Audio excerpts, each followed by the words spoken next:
Hi, everybody. JB back again with episode 25 in my Did You Ever Wonder series.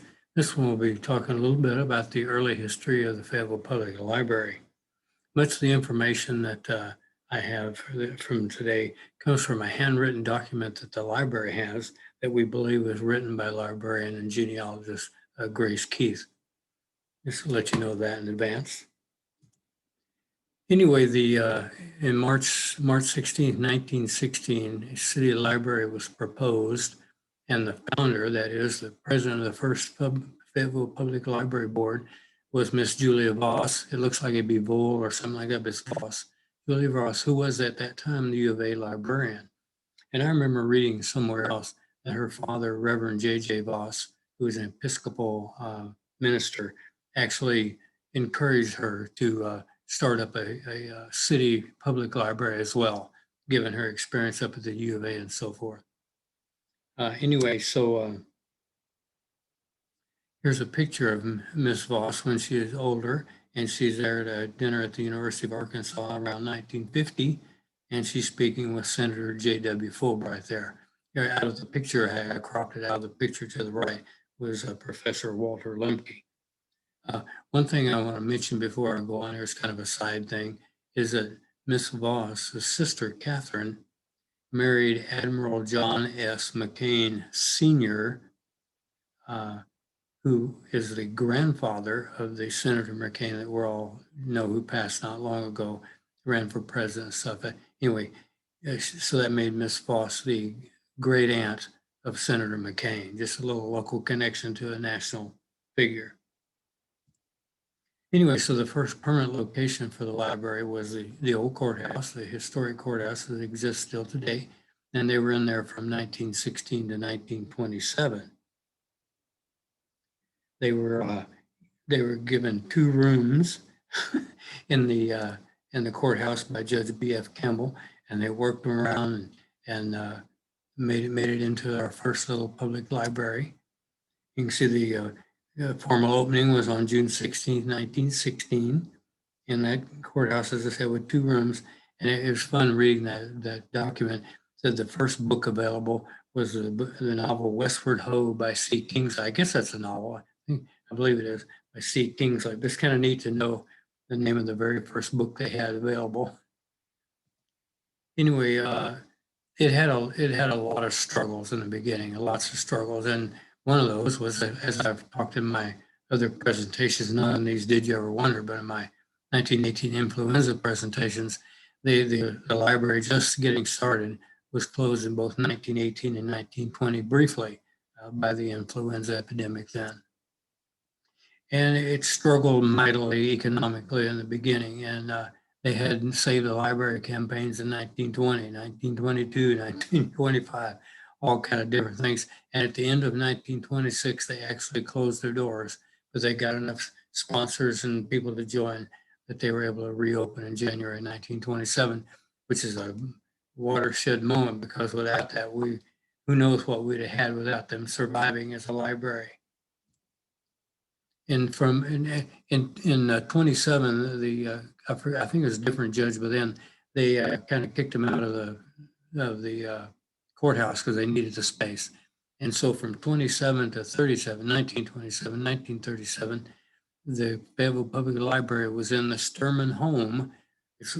I think I can't remember who lived there at the time, but it was originally called the Sturman home, which was down on the corner of East and Meadow. It would be like the southeast corner where the drive-through bank is now. If you drop down off the square, that little house sat right in there. Is real pretty, and that's where it was for 10 years there.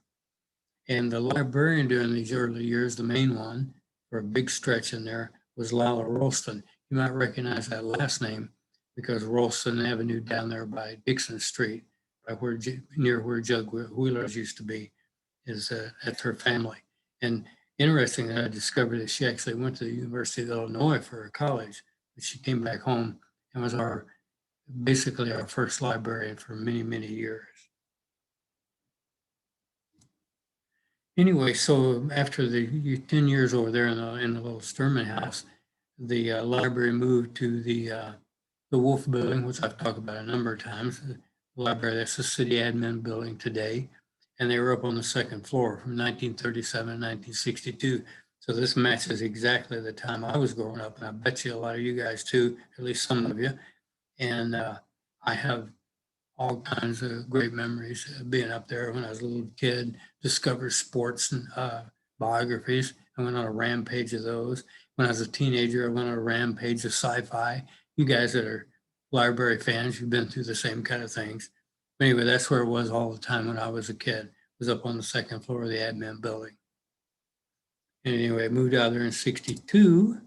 And oh, by the way, and the librarian in a big long stretch of there was Irene Galloway, is one of the better known librarians from that time. I don't remember any of the ladies at this time. I wish I did because they were really nice. I remember that. Okay, so in 62, they moved into the Fulbright building over there, which is on East Dixon.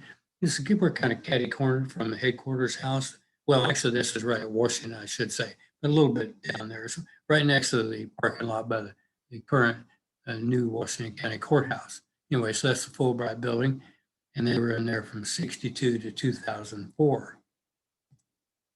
And in 1977, the Fayetteville Public Library created a genealogy department, which is a really important part of much of the stuff I do, even though I don't do genealogy work per se. You have to do genealogy work with all the people that you read about and discover. You have to find out more about them that way. Anyway, and so Grace Keith was the head of that genealogy department. And here's a picture of her. This is a lady we believe wrote the document that I based the information on. And this is Miss Keith in 1974. And then sometime in the 90s, I'm not sure when exactly, Mickey Clements took over there. I remember Mickey when I first started doing my research in 1998 at the Fulbright building. She was there, and Mickey just retired this past year after many great years helping people with the genealogy at the Fayetteville Public Library. And she's being replaced with, not replaced, but the next person to do that work is our friend, Amy Nelson Lamont, who's taken over that. And it's a great resource for people using the library. As you all probably know, in order to do these videos, in order to do all the writing I do and whatever research I do, I spend a really large amount of time at times in the Fayetteville Public Library, and especially in the reference area. They've been extremely helpful for me all these years. Anyway, so we're all aware of the expanded FPL. And I've used this picture in a previous video here not long ago. It shows the South School entrance into the expansion of the Fayetteville Library, which sits where the old city hospital used to. Expanded FPL. This picture, I took this not long ago here in 2021. And I wanted to show you the new library has many, many things. The expanded library has many cool things about it that I like a lot. But one of my very favorite places is the little kindergarten area, the little tyke section, I call it, because it has all these cool planes hanging. Can you imagine if you were a little kid, how cool that would be? I think it's cool now. I think it's cool now. I'm not exactly a little kid anymore, but I think it's a really cool little area. They've done a great job over there with the expansion. Anyway, so that was I just want to do a little quick early history of the Fayetteville Public Library. And so that's episode 25 of my Did You Ever Wonder series. And I'm trying to see what I'm going to do next. I think I'm going to go back to street names. I'm in episode 26. I'll be returning to do some more street names because there were so many. I decided to do 2 of that. So anyway, thanks again. Hope you enjoyed some of this information, and I appreciate you being with me. And I will talk to everyone again soon. Bye for now.